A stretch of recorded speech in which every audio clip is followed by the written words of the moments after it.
Mkasi, najua unajiuliza mkasi na wakazi gani? Kwa sababu Mtabiri Shuza sio saluni ya kunyoa nywele wala sio saluni ya kutengeneza dreadlock, lakini hapa leo kuna mkasi. Wapo. Mkasi wa nini? Twende kwa pamoja ukaone. Lakini kwa nini natokea hilo? Ambatana nasi kuanzia hapo na kwenda kwanza mpaka tutafika mwisho, utajua ni kwa nini hili limetokea leo. Karibu.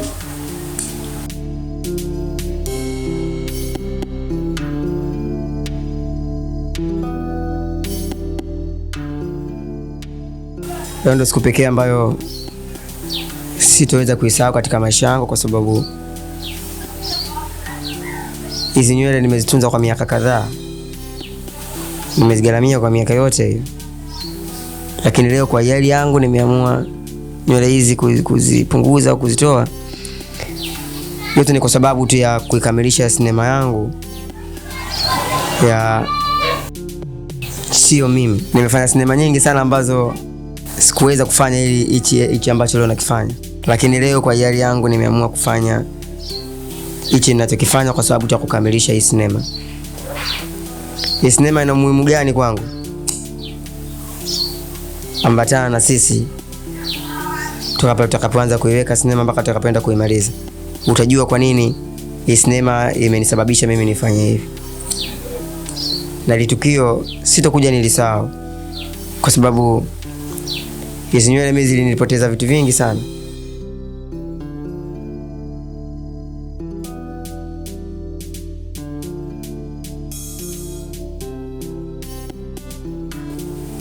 Ikiwemo dharau, kudharaulika, kusemwa sana.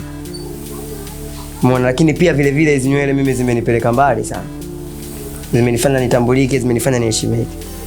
Lakini leo kwa hiari yangu nimeamua kuzitoa kwa sababu tu ya hii sinema. Hii sinema ina nini? Oya, hii sinema imebeba madini makubwa sana. Nenda kaitazame. Nenda kaitazame.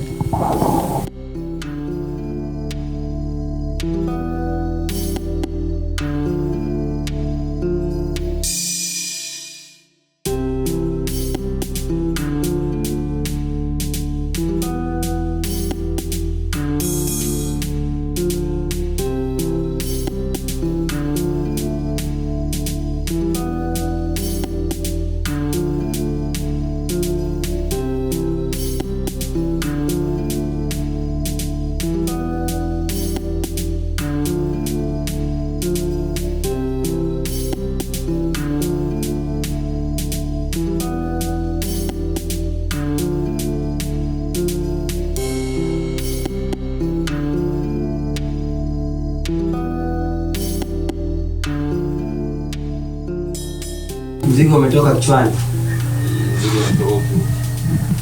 Umetoka, lakini all ni kwa sababu ya kazi. Na huu ndio muonekano wangu nitakaokuwa nao sasa katika sinema hii. Huu ambao unaona hapo ndio muonekano utakaokuwepo. Mzigo wako umechomoka, umeshuka. Unajua kabisa kwamba sinema kwangu mimi ina thamani kubwa sana, za survive mpaka nimeamua kutoa. Nenda kaitazame. Karibuni sana Mtabiri Shuza TV. Muangalie hiyo kazi ambayo imefanya yote. Chao. Na kinyozi wangu hapo. Fetisho ndo kinyozi wangu. Alinyoa nywele. Kwa hiyo ambao mko na Mpenda Shuza kwa sababu hizo nywele, pigeni huyo. Wewe ndio walieni.